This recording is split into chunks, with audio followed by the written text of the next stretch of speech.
Hey to all my YouTube folks out there.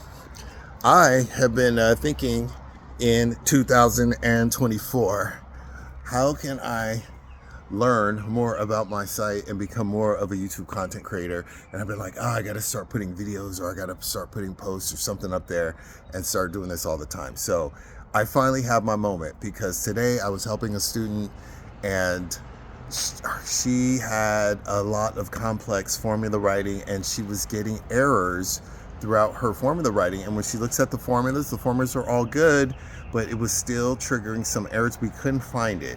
So what we did is we took all of the tables and all of the lists and all of the sections that she was working with, and we converted them all to Excel tables. And we named them, and then we went through the formulas and we substituted all the formula references with the actual formula name, and the actual table names and everything.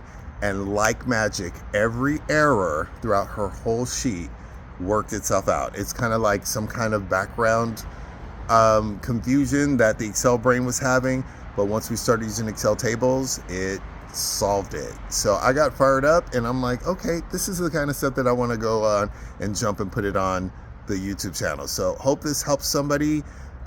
Everybody, get your source data, get your tables converted to the Excel table. All right, talk to you soon.